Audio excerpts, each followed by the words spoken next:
Shalom jemaat yang terkasih dalam Tuhan. Puji syukur kita dapat kembali beribadah walaupun online, tapi kiranya tidak mengurangi sukacita kita. Kita akan memuji menyembah nama Tuhan. Kita angkat lagu pujian pertama. Tuhan adalah kekuatanku, bersama Dia ku tak akan goyah.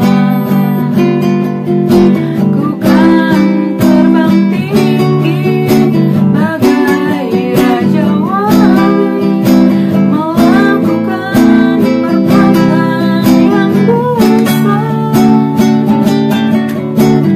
Tuhan adalah kekuatanku, bersama Dia ku tak akan goyah. Ku kan terbang tinggi bagai raja wali, melakukan perbuatan yang besar. Ku kan terbang tinggi bagai raja wali dan melayang tinggi dalam kemuliaan-Nya. Biar bumi bergoncang dan badai menerpa, ku kan terbang tinggi bersama Dia. Tuhan adalah kekuatan. Tuhan adalah kekuatanku, bersama Dia ku tak akan goyah. Ku kan terbang tinggi bagai raja wali, melakukan perbuatan yang besar. Ku kan terbang tinggi bagai raja wali dan melayang tinggi dalam kemuliaan-Nya. Biar bumi bergoncang dan badai menerpa, ku kan terbang tinggi bersama Dia. Ku kan terbang tinggi bersama Dia. Ku kan terbang tinggi bersama Dia. Mari kita satu dalam doa. Puji syukur kehadirat-Mu ya Tuhan. Pada siang hari ini kami berkumpul bersama-sama Tuhan di rumah masing-masing untuk beribadah online. Tuhan, kiranya Tuhan pimpin ibadah kami ini dari awal, pertengahan hingga akhirnya. Tuhan, kami akan memuji memuliakan nama-Mu ya Tuhan. Berkati kami di sini dan juga jemaat di rumah masing-masing. Terpujilah nama-Mu selalu dalam nama Tuhan Yesus Kristus. Haleluya, amin. Haleluya, kita akan bergirang-girang. Saya undang jemaat berdiri. Kita angkat pujian yang kedua. Ku masuki gerbangnya dengan hati bersyukur, halamannya dengan pujian. Kataku hari ini harinya Tuhan, bersuka setiap bagian aku. Jadi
masih bangkit berdiri, kita akan sambut pemberitaan firman Tuhan. Kita angkat satu lagu. Bagaikan tanah kering yang merindukan air, demikianlah jiwaku haus akan Engkau.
Mari kita satu dalam doa.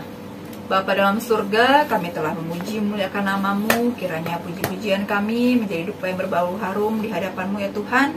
Dan sekarang tiba saatnya kami akan mendengarkan sebagian daripada firman-Mu. Tuhan berkati dan urapi hamba-Mu yang akan membawakan firman, dan juga kami jemaat-Mu telah mempersiapkan hati untuk menerima firman Tuhan.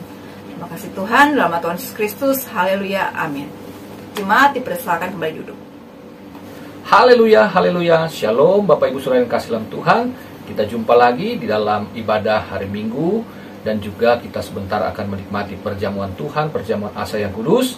Tetapi sebelumnya kita mau dengarkan firman Tuhan. Semoga Bapak Ibu Saudara sekalian dalam kondisi sehat dan tetap semangat ya untuk mengikuti ibadah meskipun kita tetap masih via online. Baik, hari ini kita akan membaca firman Tuhan dari Injil Matius pasal yang keempat, ayat yang pertama. Matius 4, ayat yang pertama. Kita baca bersama yuk. Begini firman Tuhan. Maka Yesus dibawa oleh Roh ke padang gurun untuk dicobai iblis. Maka Yesus dibawa oleh roh ke padang gurun untuk dicobai iblis. Hari ini kita akan berbicara tentang hidup dipimpin oleh Roh Kudus itu indah. Mengapa saya katakan indah? Karena di sini Alkitab, Yesus sendiri dipimpin atau dibawa oleh Roh Kudus. Kata dibawa di sini sebetulnya dipimpin oleh Roh. Kalau Yesus dipimpin oleh Roh, maka tentu kita sebagai orang Kristen tidak luput juga dari pimpinan Roh Kudus. Mengapa itu indah? Karena kita lihat kembali, di sana dikatakan bahwa Yesus dibawa oleh Roh kemana? Ke padang gurun. Untuk apa? Untuk dicobai iblis. Haleluya. Banyak orang berkata, saya mau dipimpin oleh Roh Kudus. Tetapi tahukah saudara bahwa ketika kita dipimpin oleh Roh Kudus, kita tidak dipimpin untuk menuju ke tempat yang indah, ke tempat yang wow gitu ya. Jadi apa yang dikatakan oleh para pengajar teologi kemakmuran sungguh sangat keliru. Mengapa?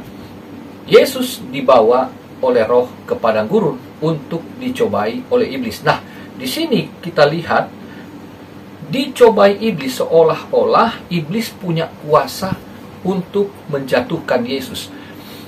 Kalau kata mencoba, sesungguhnya kita harus melihatnya dari dua perspektif. Dari perspektif iblis, ya, dia bermaksud mencobai untuk menjatuhkan. Tetapi dari perspektifnya Allah, maka pencobaan itu sesungguhnya berarti ujian. Sebab kata dicobai atau pencobaan itu dari bahasa Yunaninya menunjuk pada dua arti tersebut. Ya, baik yang positif maupun yang negatif tadi. Jadi di sini tentu kalau kita melihat Yesus yang dibawa oleh Roh Kudus, tentu berarti atas kehendak Bapa di sorga. Mengapa demikian? Karena di ayat sebelumnya kalau kita melihat, ya, di sini dikatakan, kita naik ke pasal 3 ya, ayat 16 dan 17. Sesudah dibaptis, Yesus segera keluar dari air, dan pada waktu itu juga langit terbuka dan ia melihat Roh Allah seperti burung merpati turun ke atasnya. Lalu terdengarlah suara dari sorga yang mengatakan, inilah anakku yang kukasihi, kepadanya lah aku berkenan. Nah, kepadanya aku berkenan. Lalu masuklah pasal 4 ayat 1 yang sesungguhnya itu satu bagian. Sambung gitu ya. Maka di sana dikatakan Yesus dibawa segera sesudah itu, terjemahan aslinya. Jadi nggak berlambat-lambat, nggak ada jeda. Setelah Yesus dibaptis oleh Yohanes Pembaptis, ia kemudian dinyatakan sebagai anak Allah yang sah untuk menjalankan misi sorga demi pembebasan umat manusia. Nah, kalau kita lihat bahwa iblis mempunyai akses ya untuk mencobai karena tentu atas seizin Allah Bapa. Kalau kita ingat Ayub, bahwa Ayub memang dicobai atas permintaan iblis, tetapi Ayub menerima semuanya itu atas sepersetujuan Allah. Jadi tidak ada sesuatu yang di luar kendali atau kedaulatan Allah. Nah, apakah orang Kristen juga dicobai oleh Allah? Yakobus 1 ayat 12, 13 dan seterusnya mengatakan bahwa Allah tidak pernah mencobai manusia. Pencobaan itu dari iblis. Dari pihak Allah, hal itu adalah mengenai ujian iman. Bagi Yesus ini tentu bukan ujian iman, tetapi sesungguhnya apa yang dilakukan oleh iblis dalam hal mencobai justru untuk menunjukkan, membuktikan kemesiasan daripada Yesus. Jadi berbeda apa yang kita alami dengan yang Yesus alami di dalam pencobaan iblis tersebut. Artinya, Yesus tidak ada kemungkinan untuk gagal, sementara kita bisa gagal. Nah, kalau kita melihat dari Injil Markus pasal 1 dengan cerita yang sama, di ayat 12 dikatakan, segera sesudah itu, Roh memimpin dia ke padang gurun. Jadi saya baru membahas soal ini ya, yang 3 pencobaan itu untuk seri berikutnya. Jadi dikatakan Roh memimpin dia ke padang gurun. Nah, dari bahasa Yunani, kata yang di Matius pasal 4 ayat 1 tadi dengan Markus 1 ayat 12 ini berbeda. Yesus dibawa dengan Roh memimpin. Ya, jadi roh membawa Yesus dan roh memimpin itu katanya berbeda. Jadi yang disebutkan di Markus 1 ayat 12 ini artinya kira-kira adalah roh memimpin ke tempat yang tidak mungkin orang untuk bisa meloloskan diri, orang untuk dapat survive, orang dapat bertahan begitu. Ya, jadi ini tempat yang betul-betul sangat sulit. Padang gurun yang dimaksud adalah padang gurun yang betul-betul tidak ada apa-apa di sana, sehingga orang kalau mau hidup di situ rasanya tidak mungkin. Ya, jadi ngapainlah ada di sana. Tetapi kemudian Yesus justru masuk ke sana dengan dipimpin oleh Roh. Jadi Roh Kudus ketika membawa Yesus yang setelah dibaptis oleh pernyataan bahwa Yesus adalah anak yang dikasihi, adalah ke tempat yang sangat-sangat mengerikan sebetulnya. Karena kalau kita membaca Perjanjian Lama, misalkan bisa dikatakan padang gurun yang jenisnya begini, ada padang gurun yang masih ada kehidupan, tetapi ini padang gurun yang betul-betul gersang, yang orang kalau di sana ya nggak ada kehidupan, bisa mati gitu ya. Nah, justru Roh Kudus bawa dia ke sana, karena di sanalah menurut Perjanjian Lama adalah tempat bersemayamnya roh-roh jahat. Jadi ini memang tempat favorit iblis di sana. Nah, dan sanalah Yesus dibawa untuk dicobai. Tapi sekali lagi, dari sudut pandang Allah, tentu ini adalah sebuah ujian, tetapi dari sudut pandang iblis adalah pencobaan. Nah, saudara yang terkasih dalam Tuhan, ketika kita percaya Yesus Kristus, kita pun sesungguhnya harus mengikuti protap ini, yaitu kita harus dibaptis. Kita yang percaya, kita memberi diri dibaptis, supaya apa? Kata Rasul Petrus, supaya kamu menerima karunia Roh Kudus. Nah, setiap orang yang dipenuhi oleh Roh Kudus, dimateraikan oleh Roh Kudus ketika percaya Yesus, dan dibaptis oleh Roh Kudus ketika kita selesai dibaptis dengan air, maka sesungguhnya saudara dan saya harus bersiap dipimpin oleh Roh ke padang gurun menurut Tuhan adalah untuk menguji kita. Tapi ingat, ketika kita dibawa oleh Roh Kudus, maka tentu dari perspektif iblis, dia berniat untuk menjatuhkan kita. Sekali lagi ada perbedaannya. Yesus adalah Allah yang menjadi manusia. Dia tidak mungkin gagal. Tetapi saudara dan saya adalah manusia yang telah jatuh ke dalam dosa. Maka tentu kita bisa gagal di dalam perjalanan di padang gurun itu. Saudara yang terkasih dalam Tuhan, saya akan membahas lebih detail minggu yang akan datang ya. Jadi di sini saya mau bicara bahwa setiap kita yang dipimpin oleh Roh Kudus atau Roh Allah itu sesungguhnya adalah untuk menyatakan diri kita sebagai anak-anak Allah. Ketika Yesus dibawa di padang gurun, ya, ingat sebelumnya telah diproklamirkan bahwa Yesus adalah anak Allah yang dikasihi. Kita yang terhisap di dalam Yesus Kristus itu, kita juga tidak luput daripada apa yang disebutkan oleh Alkitab. Kita adalah anak-anak Allah pada saat kita percaya dan kita dibaptis di dalam Kristus itu.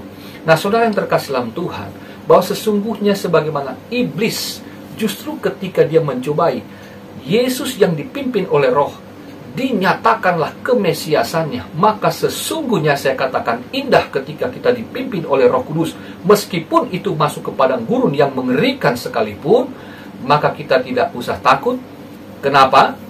Karena Roh memimpin kita, tentulah Roh Kudus itu ada bersama dengan kita. Tetapi kan kita seringkali mau lihat dengan kasat mata, tapi sesungguhnya iman itu kan tidak harus melihat apa yang tidak kita lihat, tetapi kita percaya bahwa Roh Kudus adalah Allah yang menyertai kita, karena kita adalah anak-anak percaya, anak-anak Allah yang percaya kepada Tuhan Yesus Kristus. Jadi saudaraku yang terkasih, bahwa kita umat Kristen tidak mungkin luput dari ujian dari pihak Allah, dan tidak mungkin luput dari pencobaan dari pihak iblis. Tetapi ingat bahwa Roh Kudus ada bersama dengan kita, dan Allah Bapa yang berdaulat atas kita, dia tentu memperhatikan kita. Nah, saudara yang terkasih, ini indah sekali. Karena apa? Ya, kata yang sama saya bacakan dari Roma pasal 8 bahwa kata yang dipakai di dalam Matius 4 ayat 1 itu, kata dipimpin atau dibawa itu sama dengan di Roma pasal 8 ayat 14. Semua orang yang dipimpin Roh Allah adalah anak Allah. Jelas ya, semua orang yang dipimpin Roh Allah adalah anak Allah. Ayat 15, sebab kamu tidak menerima roh perbudakan yang membuat kamu menjadi takut lagi, tetapi kamu telah menerima roh yang menjadikan kamu anak Allah.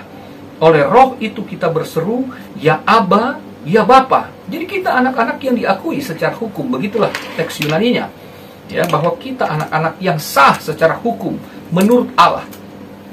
Roh itu bersaksi bersama-sama dengan roh kita bahwa kita adalah anak-anak Allah.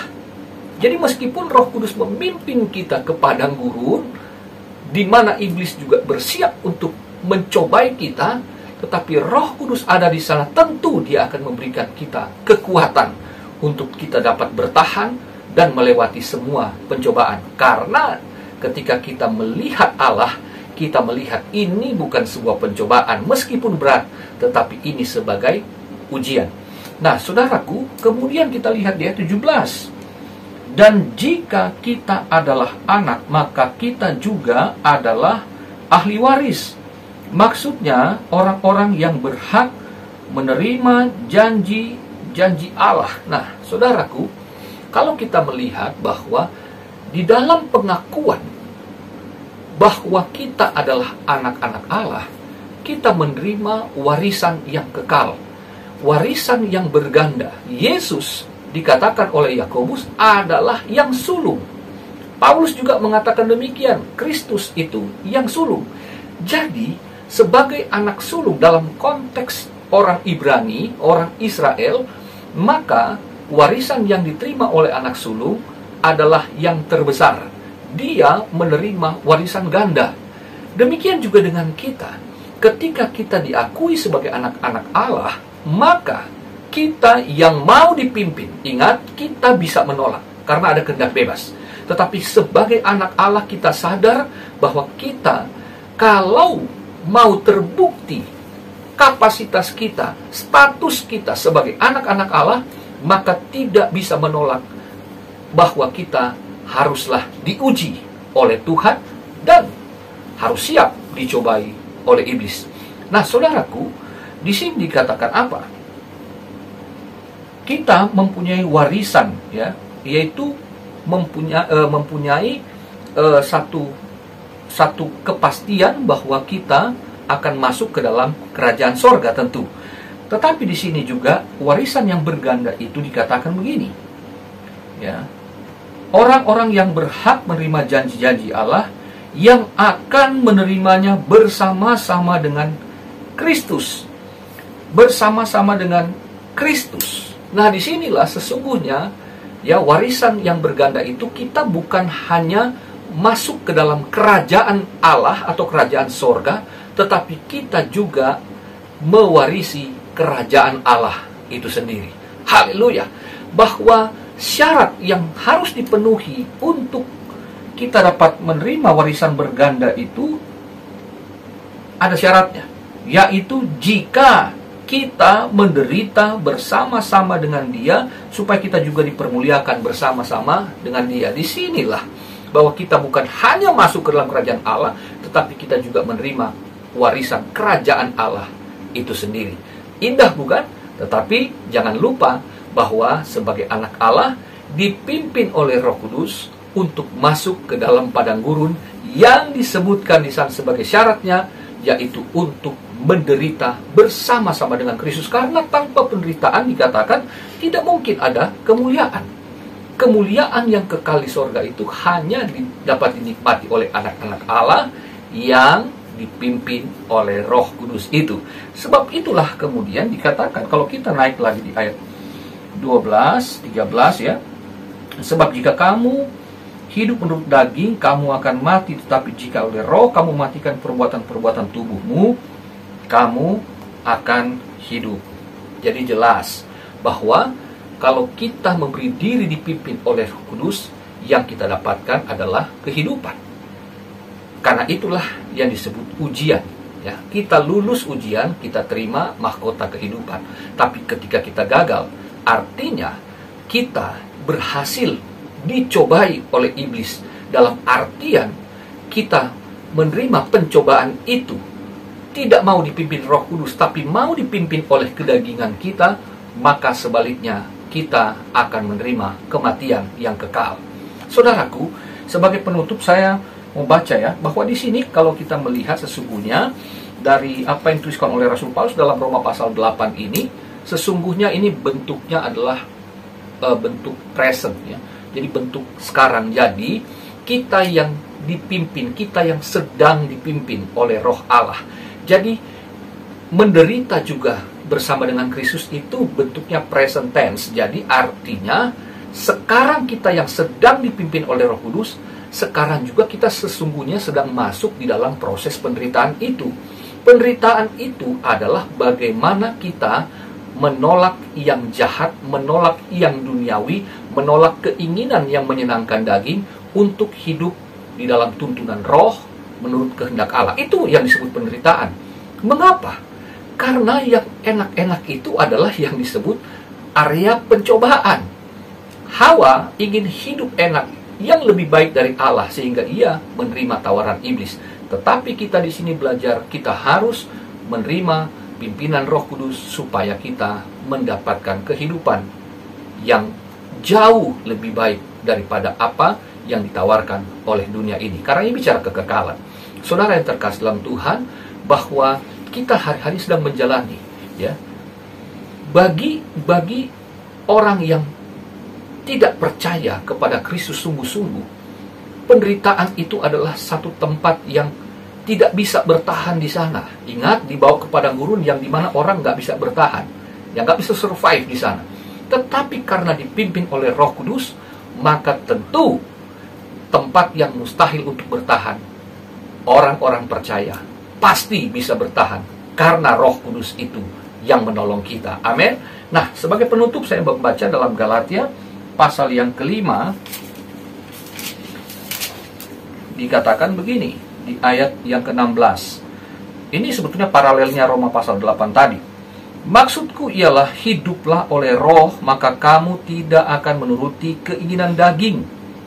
Jadi kalau kita hidup dipimpin oleh Roh Kudus, harusnya kita nggak mau ikut-ikutan oleh dunia ini. Sebab keinginan daging berlawanan, nggak akan pernah sama dengan keinginan roh, nggak ada zona abu-abu. Dan keinginan roh berlawanan dengan keinginan daging, karena keduanya bertentangan, sehingga kamu setiap kali tidak melakukan apa yang kamu kehendaki. Ayat 18. Akan tetapi jikalau kamu memberi dirimu dipimpin oleh roh, ini kata yang sama, Roma pasal 8 ayat 14 maupun Matius 4 ayat 1 tadi, maka kamu tidak hidup di bawah hukum Taurat. Lalu kemudian dijabarkan tentang perbuatan-perbuatan daging telah nyata, lalu kemudian tentang buah roh. Jadi pertentangan hidup kita yang disebut kita masuk dipimpin oleh Roh Kudus ke dalam padang gurun, di dalam jalan salib, jalan yang penuh derita adalah bagaimana kita tidak mau berkompromi dengan dunia ini. Artinya kita tidak mau tunduk pada pencobaan daripada iblis. Sebab itulah salah satu cara yang paling ampuh, meskipun itu sangat sederhana, tetapi Yesus mengajarkan bagaimana kita bisa luput dari pencobaan. Doa Bapa kami, ingat, lepaskanlah kami daripada yang jahat.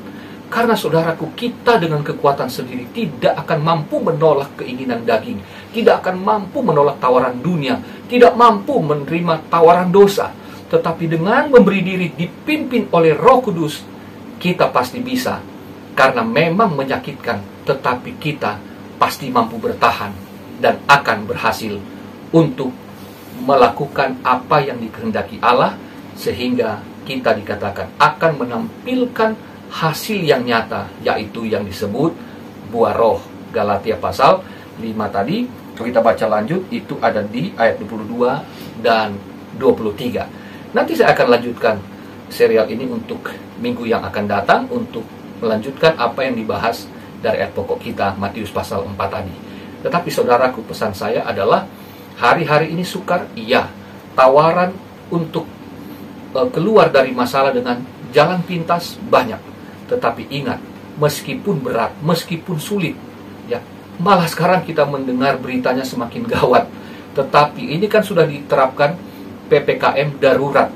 Bahaya banget berarti situasinya. Tetapi kita percaya orang beriman kepada Yesus Kristus adalah anak-anak Allah yang pasti bisa melewati masa-masa yang sukar. Bahkan di tempat yang sangat sulit dikatakan tidak mungkin orang bisa lolos, tetapi kita bisa selamat karena ada Roh Kudus. Haleluya. Jangan takut saudara, tetap percaya, tetaplah bekerja sekalipun di rumah, dan tetaplah tentu beribadah kepada Tuhan. Saudara yang terkasih dalam Tuhan, ini yang dapat saya sampaikan pada hari ini, dan kita akan melanjutkan apa yang saya sebutkan tadi di minggu yang akan datang.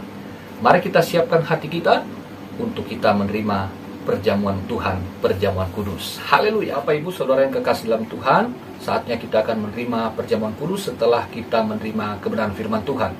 Ingat, pencobaan justru akan menghasilkan satu kekuatan, dan justru adanya pengakuan bahwa kita anak-anak Allah ketika kita dipimpin oleh Roh Kudus.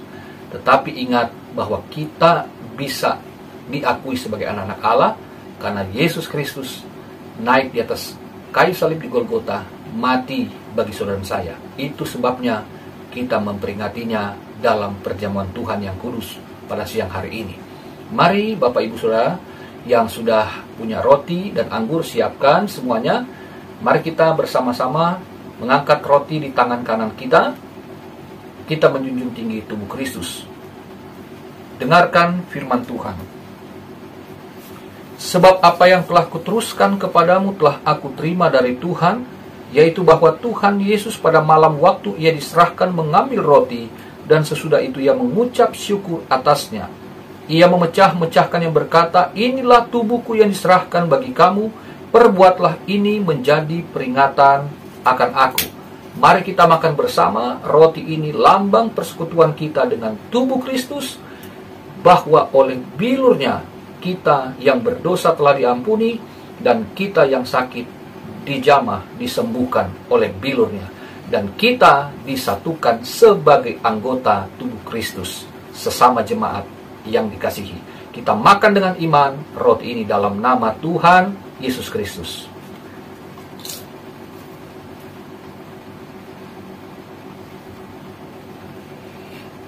Haleluya. Haleluya, terima kasih Tuhan. Angkat cawan tangan kanan kita, lambang kita menjunjung tinggi darah Kristus. Dengarkan firman Tuhan. Demikian juga ia mengambil cawan sesudah makan lalu berkata, cawan ini adalah perjanjian baru yang dimeteraikan oleh darahku. Perbuatlah ini setiap kali kamu meminumnya menjadi peringatan akan aku. Sebab setiap kali kamu makan roti dan minum cawan ini, kamu memberitakan kematian Tuhan sampai ia datang. Saudara yang terkasih dalam Tuhan, ini adalah anggur yang melambangkan darah Kristus Yesus yang telah menebus kita dari dosa dan memberikan kita hidup yang kekal. Mari kita minum dengan iman dalam nama Tuhan Yesus Kristus. Haleluya, haleluya, haleluya. Terima kasih Tuhan. Terima kasih Tuhan Yesus untuk perlambangan tubuh dan darah-Mu yang kami bersama-sama merayakan sebagai komuni di dalam perjamuan Tuhan siang hari ini. Kami telah menerima roti dan anggur, di mana kami telah diberkati oleh Tuhan yang adalah juru selamat kami, penebus dosa kami, dan kami berlayak untuk disebut anak-anak Allah, dan dengan status ini kami dilayakkan untuk meminta kepada Bapa di sorga, apa yang dikehendaki Bapa terjadilah atas hidup kami, dan kami rela dan mau dipimpin oleh Roh, sebab kami telah dipersatukan dengan Kristus di dalam kematian dan kebangkitannya. Terima kasih Tuhan, terima kasih atas perjamuan Tuhan siang hari ini. kami berdoa dan mengucap syukur dalam nama Tuhan Yesus Kristus. Haleluya. Amin. Puji Tuhan, kita telah mendengarkan firman Tuhan dan juga kita telah menerima perjamuan kudus. Tiba saatnya kita akan berdoa syafaat dan nanti akan menerima doa berkat dari Bapak Gembala. Namun sebelum itu kita angkat pujian. Peganglah tanganku, kudus, setiap hari.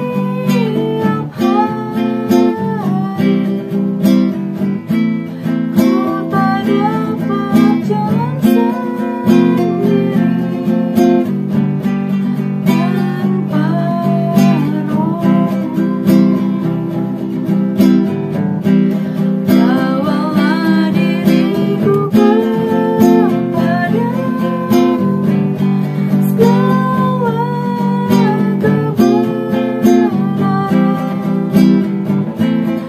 agar ku tidak tersesat mengikuti jalan-Mu. Kudus, kudus Tuhan.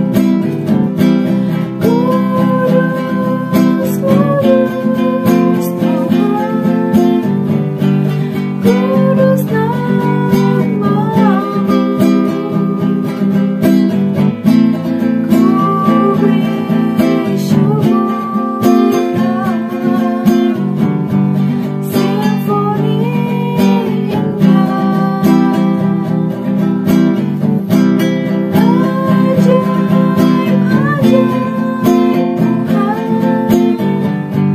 Ajaib, ajaib Tuhan, ajaib nama-Mu.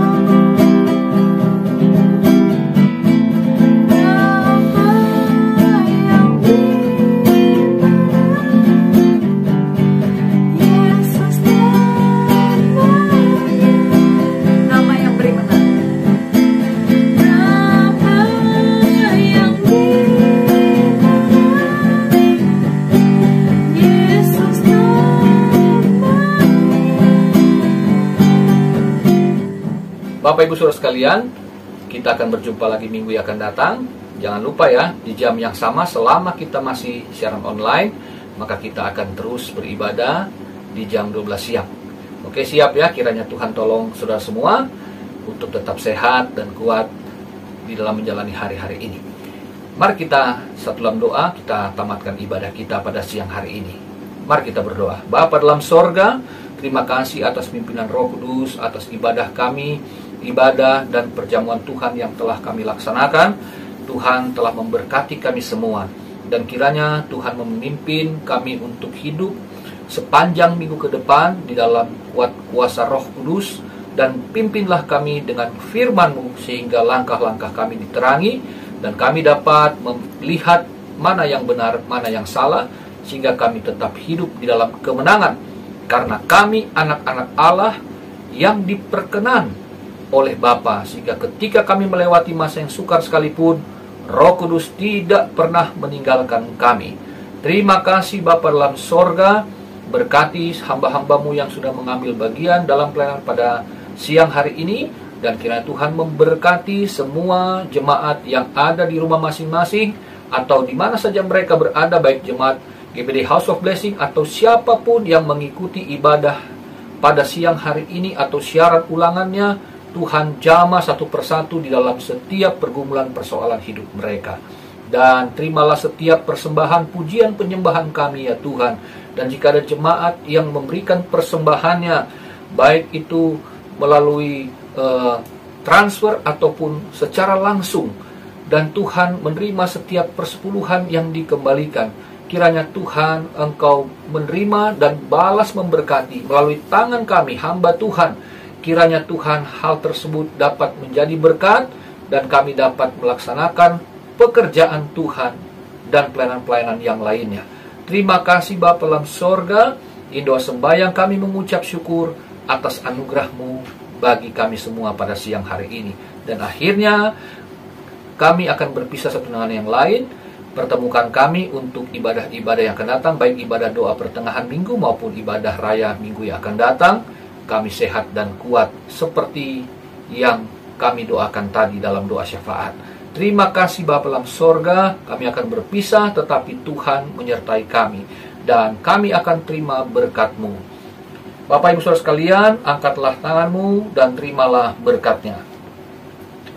Kekasih-kekasih Tuhan yang luar biasa, arahkan hatimu kepada Tuhan dan terimalah berkat dan anugerah dari Allah Bapa, cinta dan kasih sayang daripada Tuhan kita Yesus Kristus di dalam persekutuan dengan Allah Roh Kudus menjadi bagian kita semua mulai hari ini, besok, sampai selama-lamanya. Terimalah berkat ini jadi dalam imanmu di dalam nama Tuhan Yesus Kristus. Haleluya. Amin. Selamat siang.